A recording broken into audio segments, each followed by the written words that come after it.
Knows का topic है epistaxis. इसका मतलब होता है ब्लीडिंग फ्रॉम द नोज। अब नोज से ब्लीडिंग दो तरह से, एक तो आगे आए जो दिख रही है एंटीरियर एपिस्टैक्सिस, जो पीछे आती है और दिखती नहीं है उसको हम स्वेलो कर लेते हैं, तो उसकी वजह से जो वोमिटस होता है कॉफी कलर हो जाता है। तो ये टाइप्स होते हैं दो तरह के, anterior epistaxis, posterior epistaxis. Bleeding from the nose it is a sign not a disease. इसके पीछे कोई डिजीज है जो हमें पता नहीं है, इसकी वजह से एपिस्टैक्सिस हुई है। तो देखते हैं कोजेस ऑफ एपिस्टैक्सिस। तीन कोजेस होते हैं, लोकल, जनरल, इडियोपैथिक। इडियोपैथिक मतलब नहीं पता क्या कोज है। लोकल में या तो नोज में कोई दिक्कत है या नेजोफेरिंक्स में कोई प्रॉब्लम है।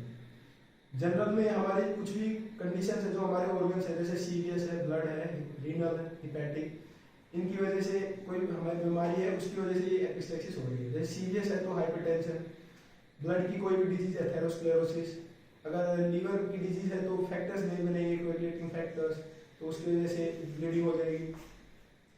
किडनी डिजीज, नेफ्रोटिक सिंड्रोम की वजह से। अब लोकल फैक्टर में नोज में क्या हो सकता है? Most common cause of epistaxis होता है नोज प्रिकिंग। ये हमारे नेजल सेप्टम में एरिया होता है, लिटिल एरिया, इसको बोलते हैं, यहाँ पे एक प्लेक्सिस बनता है आर्टरी से, उसको बोलते हैं Kiesselbach's plexus. Is the most common site for anterior epistaxis. Posterior epistaxis की मोस्ट कॉमन साइट होती है posterior superior quadrant, posterior superior area, जो कि लेटरल वॉल पे होता है और वो बनता है वुडरॉफ प्लेक्सिस। वहां बनता है वुडरॉफ प्लेक्सिस जो कि वीनस प्लेक्सिस है। केसरलैक्स प्लेक्सिस एक आर्टीरियल प्लेक्सिस है जो कि मिलकर बनाती है anterior ethmoidal artery, greater palatine artery, sphenopalatine artery, superior लेवल आर्टरी। इसमें पोस्टीरियर इथमोइडल आर्टरी नहीं सप्लाई करती है। ये हो गया most common cause, nose bleeding होता है। अब लोकल कॉज में मैं बता रहा था नोज और नेजोफेरिंक्स। नोज में trauma, foreign body infection, neoplasm और एटमॉस्फेरिक चेंजेस या फिर डेविएटेड नेजल सेप्टम। अगर नेजल सेप्टम डेविएटेड है तो वो क्या टच करेगा किसी भी आर्टरी को और इसकी वजह से ब्लीडिंग हो जाएगी। नोज की कॉजेस हो गई। नेजोफेरिंक्स में क्या हो सकता है?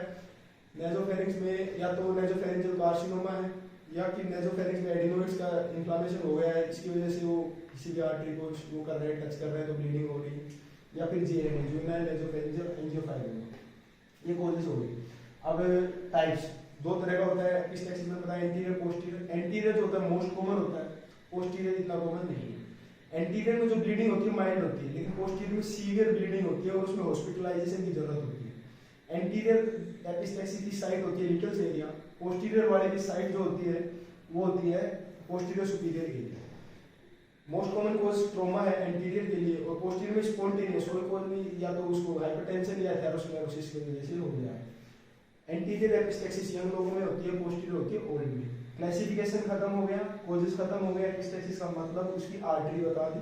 अब उसका मैनेजमेंट में सबसे फर्स्ट जो मेथड होता है टोटस मेथड। उसमें क्या है, नोज पिंच करा के 5 मिनट के लिए मुंह आगे करके बैठा देंगे तो क्या है ब्लीडिंग रुक जाएगी, क्योंकि प्रेशर पड़ रहा है आर्टरी पे तो इसकी वजह से ब्लीडिंग रुक जाएगी। अगर इससे भी नहीं रुकती तो हम एंटीरियर नेजल पैकिंग करा सकते हैं एंटीरियर एपिस्टैक्सिस के लिए।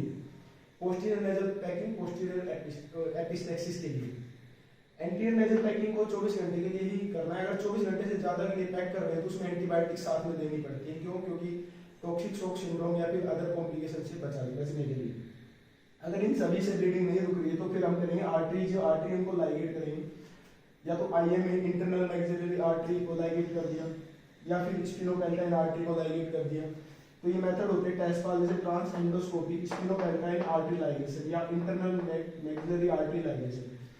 जो पोस्टीरियर एपिस्टैक्सिस होता है उसका ट्रीटमेंट ऑफ चॉइस होता है इलेक्ट्रोपोर्ट्री, उससे हम उसको ब्लीडिंग को रोक सकते हैं।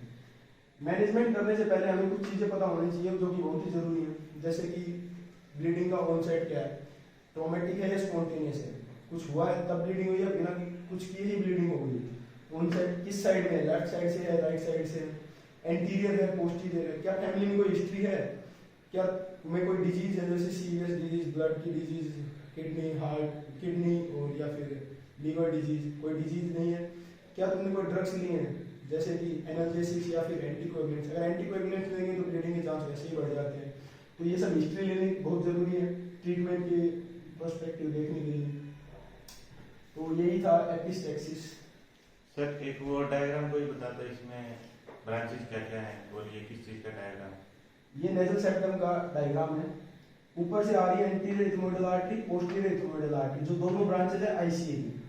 पीछे से यहाँ से स्पिनोपैलेटाइन आर्टरी आती है, ये होती है ग्रेटर पैलेटाइन आर्टरी। ये दोनों ब्रांच होती है इंटरनल मैक्सिलरी आर्टरी की, जो की ब्रांच है एक्सटर्नल कैरोटिड आर्टरी की।